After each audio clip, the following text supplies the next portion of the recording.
I am really big on protein.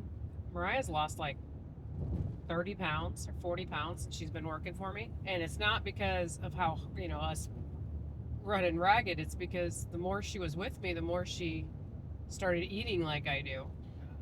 But I try to get about 60 grams of protein a day. One of our new guys was the first one down here. We just hired him in January, and he came around the corner and he said he turned the corner and he looked and he saw arms moving, so he knew that we had a baby. He could see the baby moving in the box. So he was very excited when he came around the corner and saw it, and then he became very protective of the baby. Yeah, he felt like it was his baby. My name is James Schaefer. I am a firefighter at Kokomo Fire Department. I just got a baby.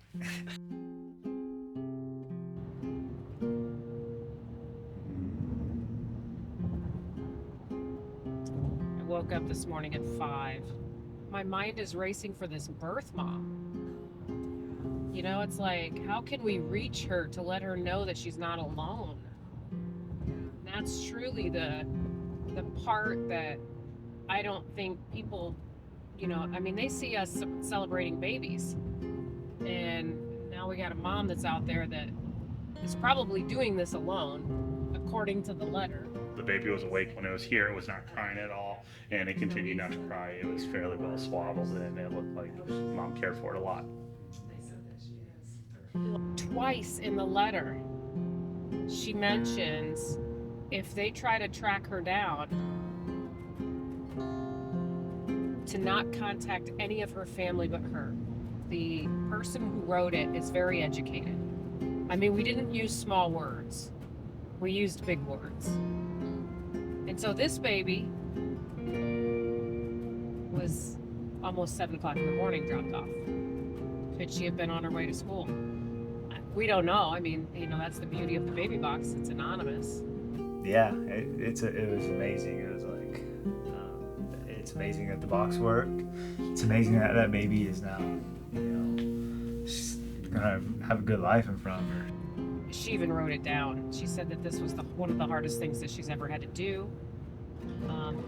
She gave birth to this baby, cleaned this baby up as much as possible,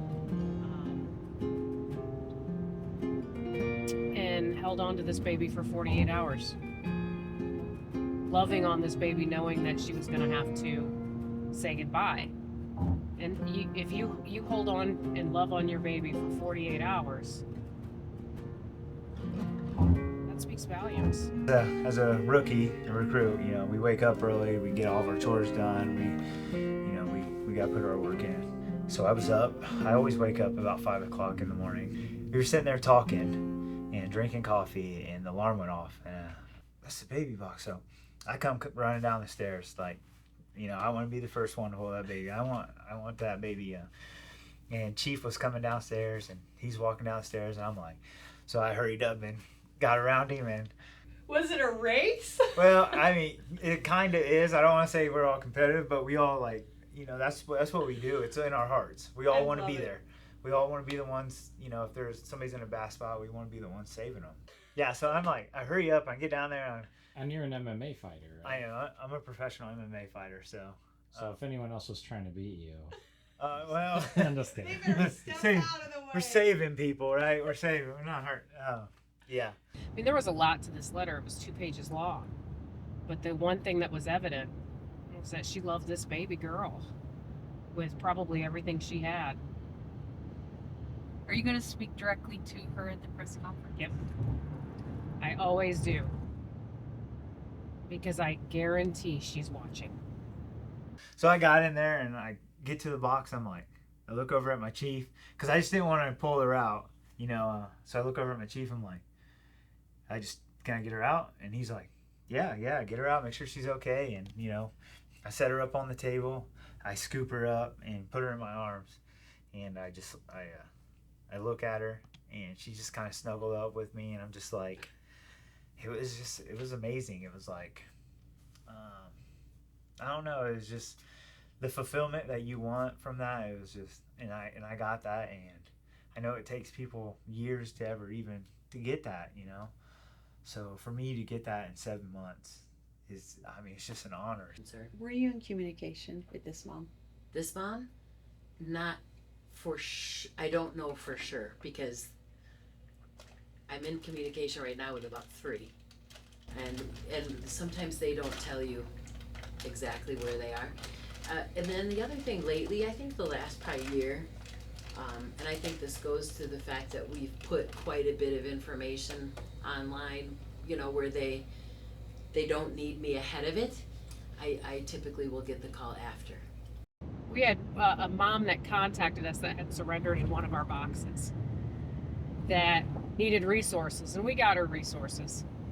Counseling and medical care. Those are the 2 that are the ones that honestly are used the most. She gave birth at 2 o'clock in the morning, cleaned herself up, cleaned her baby up, dropped baby off. The alarm went off at 8:01 in the morning. In a baby box. In a baby box. And then she went to school. Yeah. Pam will get these calls from these birth moms who's seen the press conference. And they trust us now. You know, they call us because they trust us now. You know, we're talking directly to them. We're trying to change the narrative and get people to understand that this is okay. That if she can't do a parenting plan or she can't do an adoption plan, and the only thing that she has left to give is to safely and legally and lovingly surrender her child, then that's enough. And so us saying that and her hearing those words literally brings these moms peace. You know, Pam is, I believe she's still counseling one of the moms that drove a long distance just to get to a baby box. And no one knew she was pregnant. Nobody did. And so for her to be able to talk about it with anybody, even a stranger on the other end of the phone, it's like a release. It's like when you talk about something, you can process it. And Pam is just really good about counseling these moms and listening to them, because that's really all they need, is somebody to listen and to not be judgmental and not be negative. Pam does a really good job of doing just that. So she is the oldest of 7 adopted. Her mother was 15 in foster care and was raped. And so she held on to Pam for like 8 months and then placed her for adoption. Hotline went off at about 5 a.m. California time, and it was a mom that I've had some contact with, and I don't always talk a lot about myself in counseling. I mean, it's not appropriate most of the time to talk about yourself, but she was just really struggling with what would the adopted child feel, how would they, you know. And so then it comes time sometimes to say, hey, my birth mom was 15 and was raped. I wanted to be able to say thank you to her. She's my hero. She gave me my family, amazing family. And so we'd been talking for like 25 minutes when I really felt like she needed to hear that. And all of a sudden, all I could hear on the other end of the phone was crying. And you just knew that's what she needed to hear from someone who'd lived it. Woodburn had a handoff in February of 2019. Hotline gets a call. Of course, we're going to ask if she can hand the baby to a person. She was not going to go into the firehouse. She said that she would hand the child to somebody in the parking lot. And if there was nobody in the parking lot, then she was going to place the baby in a box. Perfect. I jump up out of my bed, throw my clothes on, head down to the fire station, and I meet this mom in the parking lot. And this mother hands me her child. Transferred baby to the Department of Child Services when we got to the hospital. Well, the very next day, we got a subpoena. Me, the driver, and the medic got a subpoena to be in court, which is normal, because the judge wants to know a chain of custody. As they were wrapping up, they said, do you know the identity of this mother? And I wasn't going to lie under oath, so I said yes. I mean, we're a town of 2,000 people. The chances of me not knowing this parent are pretty small. And so I said yes, and that was it. They didn't ask me anymore. I didn't name her. And we left. A couple days later, we get a second subpoena, and we're like, well, this isn't normal.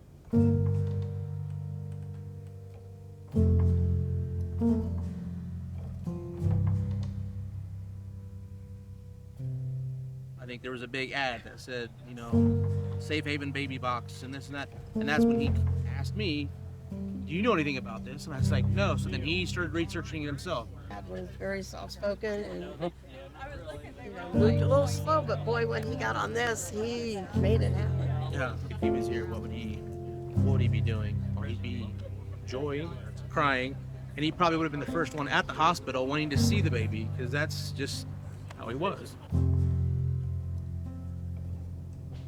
We go back in, and they want me to name this parent because this baby has drugs in her system. In the statute, it says any person of good faith that voluntarily leaves a child with an emergency medical services provider is not obligated to disclose the person's name or the parent's name. And so the judge let us leave that time on the second subpoena. We got the third subpoena squashed because there was nothing more for us to tell the judge or the Department of Child Services. There was nothing more that we could give. We had already given all the information that was required. And then we received a fourth subpoena, and at this point I was just pissed because I felt like the Department of Child Services, which we've had a long conflict with them for a long time in Indiana, and I felt like they were targeting me. Our attorney wanted to speak with the parent. He was saying, you know, I'm sorry that we're at this point, and she was pissed. She laid into Nick because we promised her. We promised her that this was legal, she could do this, she wouldn't get in trouble, and now here we are coming back saying we might have to name her.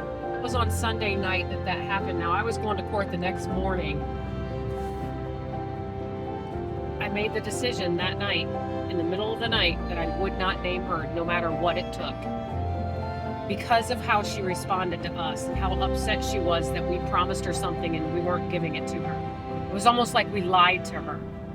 And I was not going to be made out to be a liar.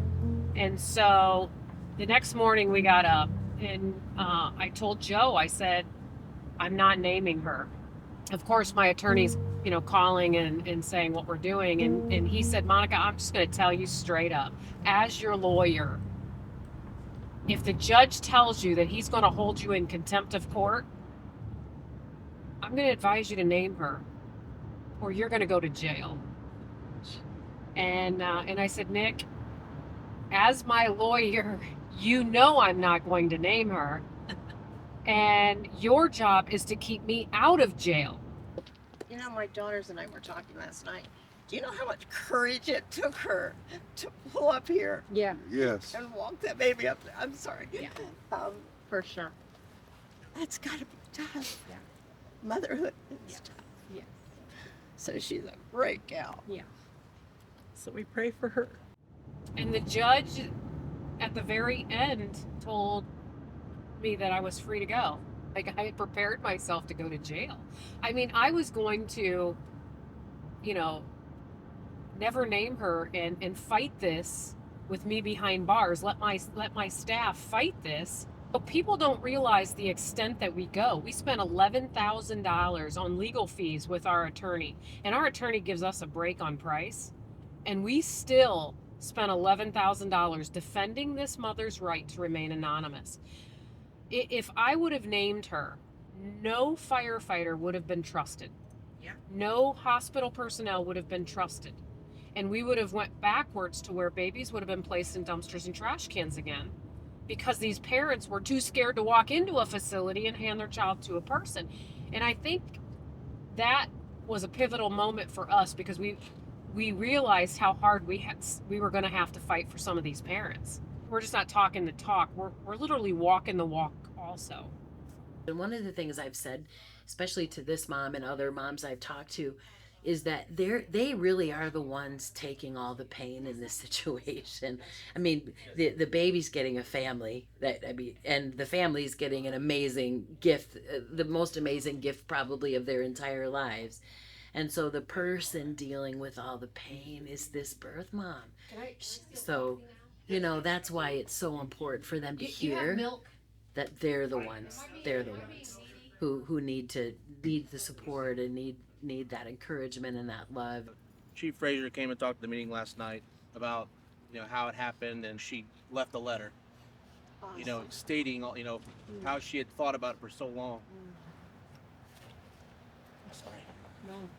Great.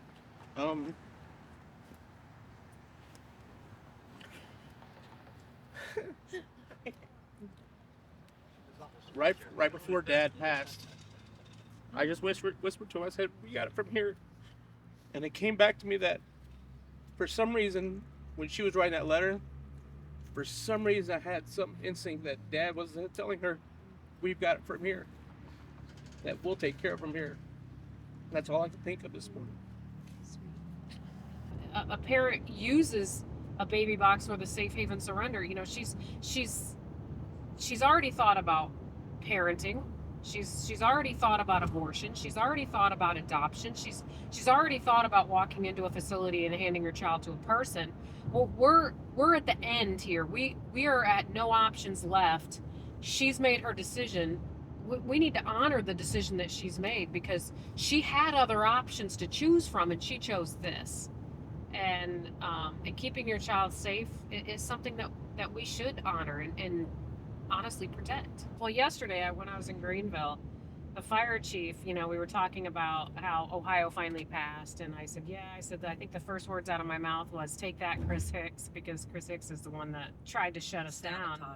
Yeah, and so he's like, "I gotta tell you, Monica," he says, "you really just ignored all of that and just did it with such grace." And I'm like, dude, let me just say, you did not see behind the cameras, because if you would have seen behind the cameras, you wouldn't be saying that. It is very easy for me to do a video that will go viral about the negativity coming from someone. Yeah. But it's not that is not who we are. Have I attacked some people? Yeah, I have. And sometimes I regret it and I pull it. Sometimes I leave it up. It all depends on the remarks and stuff. But there's a lot of emails that come through or comments that come through that we just delete and move on. I mean, if you want to take the time and type it out on social media and it's been up there for an hour before we pull it down and you want to make yourself feel good for it, you go right ahead. But our job is too big to stop and play. We have to pull it and move on to the next one. Obviously the most response we get is positive. Like, this is such a great idea, but you still get those crazies once in a while. Like, why would you? No, and it's like, dumpster's not better. There was no baby boxes in America prior to this. We're literally paving the way. Are we making mistakes along the way? Yeah, we sure are making mistakes along the way. But we're also correcting those mistakes before we move farther.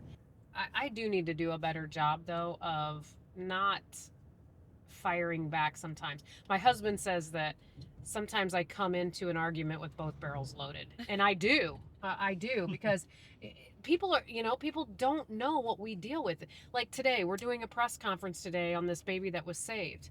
And people are going to be talking about how we're just patting ourselves on the back. People don't want to listen to the reasoning behind it. And we hear from these parents. These women are calling us, thanking us, for putting it out there that their baby is safe and healthy. When they place a baby in our box, they don't know what happens next. There's no big alarm going off.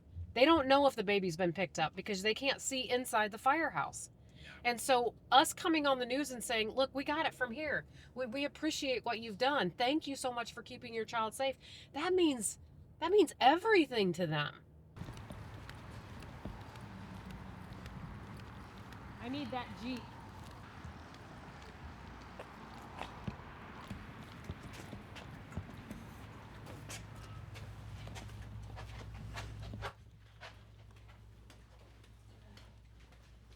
Hi, good morning. How are you? Good, how are you? I am Good well. day. How's it going? Too bad. How are you guys? Well, you know, just living Are we the filming dream. already? What? Dude, this is my life, man. Yeah.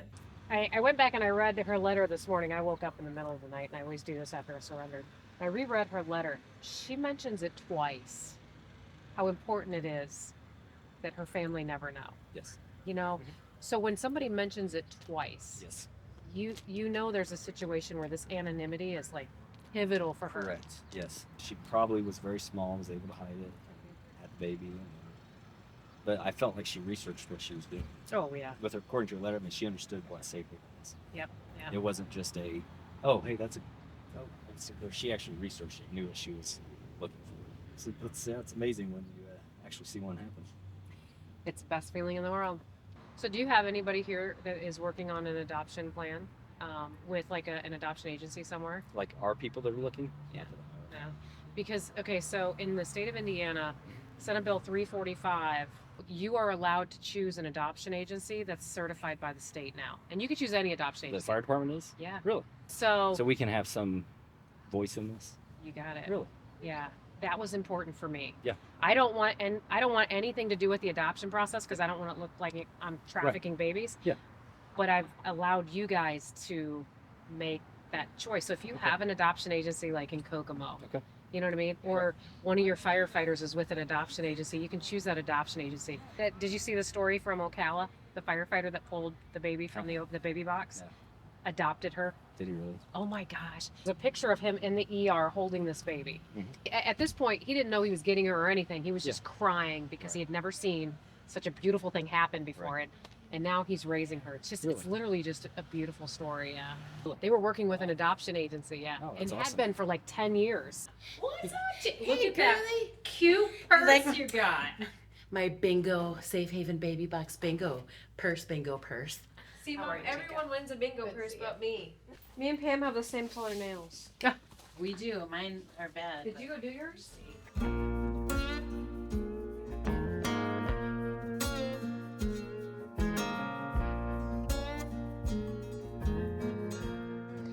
As you know, we are here because 1,131 days ago, we blessed this baby box. And yesterday it brought its first blessing. But today I have a specific job. The first thing I'm going to do is remind the public that this box is available. It's been here for 1,131 days, ready to take an infant if a parent decides that that's the only option they have left. The second job I have is to let you know that this box worked exactly as it was designed to work. It worked flawlessly. The fire department was down here within a matter of a minute, and baby was pulled from the box literally within 2 minutes from this parent placing this baby in this box. The third thing that I need to do is to talk directly to this mother. I want her to know how proud we are of her for keeping her child safe. There was other options that were available, and you chose this one, and we respect your decision, and we honor your decision that you've made. I want you to know that your child is safe, your child is healthy, and we have already started the process to find this little girl a forever home. Thank you for trusting Safe Haven Baby Boxes and the Kokomo Fire Department in your time of need. We've got it from here. When we put this in, this is the day we were waiting for. You know, we hoped it wouldn't come, but if it is a needed thing, this is a great option for a mother to have, and we're just glad we were able to be a part of it. As soon as I got the baby in my arms, it was like, I just wanted to protect her from that point. Yeah, it's an honor. It's an honor to be the one to find her. It's an honor to be the one to hold her first. To give her over to the paramedics, it was hard for me, but I knew it was right. So, yeah, it's now she's safe. She's gonna have a good life ahead of her. Hopefully, finds a great family. I'm sure it's not gonna be hard. She's a beautiful baby. So I also, like Monica, thank the mom for doing such a courageous thing. We've already been in tears here this morning talking about the courage, the boldness, and the love that it took from her to come up here by herself probably and walk up this sidewalk, use her own 2 feet to give her child a forever family and a future in adoption. And to the firefighters and first responders in this community, I also say thank you. Thank you for being prepared. Thank you for being on alert. Thank you for believing in this movement that is going across the country and is successfully saving lives. I believe that the Safe Haven Baby Box is the best infant mortality initiative we have in the state of Indiana and everywhere. Monica and I will be at another dedication somewhere else, and a little girl is going to be running around and climbing up into one of the engines someday, and we're going to say, look at her, she's from Kokomo. A baby changes everything. And when I was just talking with you before we got started, he said he'll never be the same, right? No one in this station or this community will ever forget this happened. So thank you, Mama, and thank you, community. Again, to the parent, if you need resources, you can call us. The number is literally on the box itself. It's on our website.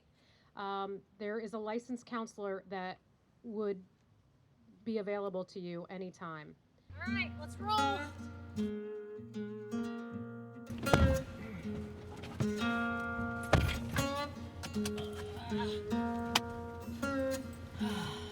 As a speaker, that's always been my biggest pet peeve with people, when the only thing they talk about is themselves and it doesn't serve a greater purpose. So telling your story is all fine, but if you're not using it to make a difference, then it doesn't really matter. And so I was getting ready to go do this 2-week tour in South Africa. I primarily speak to students about sexual integrity and dealing with crisis pregnancies and STI stuff. And so I said, hey, Monica, if you can just pay your plane ticket, I've got you. When I was speaking, I'd give her that 5-7 minutes inside of my talk where I would usually tell my story, let her tell her story. It's like God saying, oh, this is what you're supposed to do. You couldn't have a more perfect person. This was the ministry that God was saying, you need to do this. And, she's crazy enough to do it. Literally all I did was Thanks, stand. Pam. Yeah. Appreciate that. Yeah, stood by and cheerlead. That's all I did. And part of me probably thought, like many of the people around her, maybe even her husband, I don't know, I have to ask Joe, but this is craziness. Are we really going to be able to do this or see it beyond Indiana, really? And determination, perseverance through so much. She just knew this is what God wanted her to do, and she did it. I had a mom who delivered during COVID, and she was not a teenager, but she was living and working out of her parents' basement, and here's a situation where she really struggled with what to do. She had told no one she was pregnant, hid the pregnancy from family, and maybe in COVID that might have been a little easier to do. But she called us after she delivered alone and struggled for at least 7 days about whether she should surrender or choose to parent the child, but was very, very afraid of parents. And I'm used to having teenagers say, my parents will kill me. But typically by our 20s we've kind of outgrown that. But she was extremely concerned about that. And we were starting to get concerned because of the time it was taking her to make a decision that Baby had no medical care. that she hadn't had medical care, baby hadn't had medical care. She's you need to decide.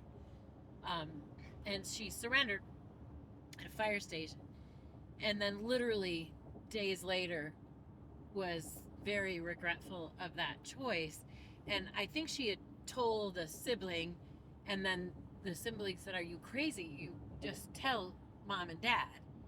And so when that happened, they're like, we're gonna have a baby shower, we love you, we don't, and it's like she had lived with this unnecessary fear.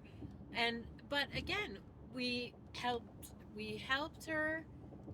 She went through the process in her state and was awarded custody of her child.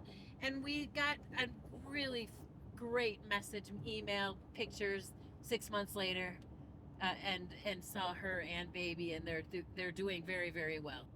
I counseled a mom recently who ended up parenting and delivering at the hospital, but she was about 32 weeks when she contacted us, and she had admitted that she'd been smoking meth and was actually asking questions about whether or not what they would know in the hospital, excuse me, if she delivered there, and what. And so you have to be honest with her. Like, would she be prosecuted? Exactly, all of those things. And you have to be honest with her, but yet you have to come alongside and give her options, because if she thinks she's going to be thrown in jail or charged, then there's your mom that's at risk of delivering and throwing baby in the trash can or doing something horrible because they're afraid for their own, their own skin, sadly. But this particular mom, we were able to get help for her, get her into some treatment, and all she needed was some encouragement that people don't want to prosecute you. We want you to get help, and we want your baby to get help, and we've got 7 weeks here. I mean, to at least prepare, and then the hospital needs to know, she's at risk for early delivery anyway with the drug use. So you have those kinds of issues. You have a lot of issues with baby's father. He's abusive, whether he doesn't know, whether he's married to somebody else, whether he was out on deployment and now the dates aren't going to match. So there's all kinds of issues going on with those kind of things. And so a lot of it is helping them talk through. I'll tell you, one girl that I did some counseling with for a while, so she goes to this hospital to surrender, and it just so happened this hospital staff did everything right, which is unusual when it hasn't happened, or not very often. But it happened that the nurse that she surrendered to was an adoptive mom. For 30 minutes, that nurse just kept telling her what an amazing gift and what a wonderful thing she was doing, and how amazing, how the adoptive family was going to be feeling to receive this unbelievable gift of life that is incredible. Had the hospital not reacted that way, it would have been a far more difficult situation for her. And how fortunate she was that nurse that she surrendered to was able to really in that moment give her that kind of encouragement. So one of our moms whose letter is in Monica's book, I was actually taking a bus back to Minneapolis to get on an airplane, and the hotline went off, and I'm trying to go to the back of the bus where I could be semi alone, and oh, she just poured her heart out to me, and just the love that she has for that child, and just the need to know that her child is okay, and yet still being consistent with I did the right thing, but the separation being so difficult. They're not regretting the decision they made. They know they did the best thing, but they're dealing with their own grief and their own pain. These moms love their babies. They love these children, and they just want so much more for them than they have the ability to give. And to me, that's selfless love, to say I'm willing to take on all this pain because birth mom is the one bearing absolutely every bit of it in order to do what's best for someone else. That's real love. It's not the selfish I, me, mine, I want, I. It's always the baby, the baby, the baby, the baby. And just in the counseling, you hear it every single time. If you've been watching this or hearing this, and you're pregnant and you're not sure what to do, and you want to understand all of your options, but you're not feeling safe, please call us. It's 100% confidential, and you are in the driver's seat as to how much you share, as to how much contact. It's 100% up to you. We're not calling you back. We want you to know that you can reach out to us either by phone call or by text, and just get the information that you need, and just have somebody to talk to. It helps to talk to someone who's been there, who's walked this road, and has walked this road with many moms who are going through some of what you're going through. And so completely confidential. Monica's probably even willing to go to jail in order to make sure that it's confidential. So just know we would never give your information to anyone. 58 years ago, a young 15-year-old became pregnant, had a lot of difficult choices to make, maybe more so than some teen girls. She was raped. But this 15-year-old girl chose to give her child life and then to place that child with an adoptive family. And that child was me. So imagine this. This is the 60s. That you have a 15-year-old child in foster care who has been raped and now pregnant. I can't, it's unimaginable, really, the pain that she must have gone through. And I know that she made the absolute best decision for me. I cannot imagine my life had she attempted to try and parent when she didn't have the resources herself. And that's what my birth mom did for me. She's my hero. She took all the pain in order to give me a stable family, a mom and a dad. My biological father is a rapist, don't know my ethnicity, but I am still a human being and still have value. I knew I was adopted from the very beginning. I'm the oldest of 8 children, 7 of us adopted, every color of the rainbow in my family, lots of different countries, different races. There's a great website out there. It's a resource. I share it with moms that I work with as well in counseling. It's called Brave Love, bravelove.org, and it just uplifts that birth mom and treats her as the hero that she deserves to be treated, because in this adoption triad, she is the hero. Birth mom and birth dad, when it's an adoption decision as well, when they make that decision together, they are the heroes in this story.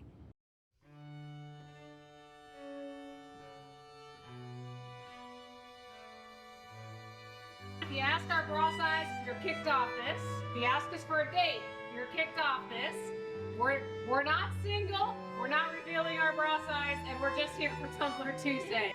God bless you, and we'll see you next Tumblr Tuesday. And for everyone that ordered, if you look it in the mail, your Tumblr's gonna have some shit in it.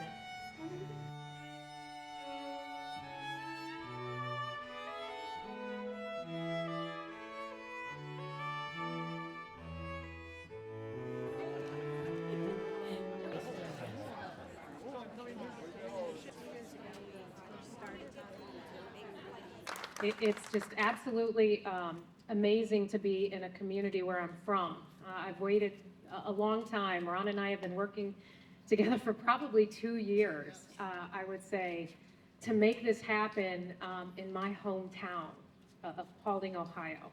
So I'm going to invite my sisters up. Back in 2020, my dad in March was diagnosed with cancer. He passed away December 30th of 2020. And I say to this day that he was my biggest fan. Today, we are dedicating this to my dad, Robert Schaefer, who was born and raised in this county. So, the moment we've been waiting for. Let's bless this box and make it operational. Let's bow our heads. We pray for the mothers and the fathers in trouble and afraid. We pray for the lives of these innocent, precious children. We ask that you bless this safe haven baby box, bring a spirit of safety and peace over it. Please pour out your abundant grace to the children left here. Protect them from the evils of this world, guide them into your kingdom, and send your holy angels to protect them from the plans of the enemy.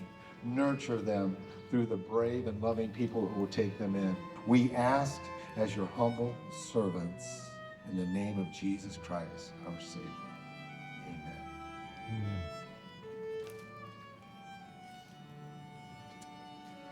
This box is now available for women in this community and beyond.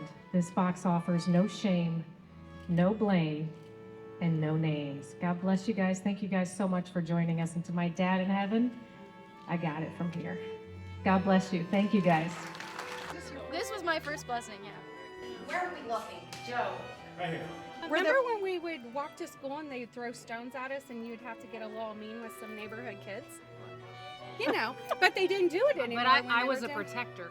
Do you remember when our neighborhood boy stole my Desert Rose bike and you're like, well, go beat him up. Just punch him in the nose. Do you remember that? No. Yeah. Be careful with there. Be careful, they'll pull you over. One time I went to go down the stairs and she's like, you're not going down the stairs until you eat this white crayon. And I'm crying. I don't want to eat the white crayon. You're not going down until you eat the white crayon. So in the wintertime, my parents always shut up the upstairs, and we would bring the bed down in front of the wood-burning stove, and the three of us had to sleep together. Yeah. We used to shove you under the sheets and fart. Oh my God, they did. You guys were horrible.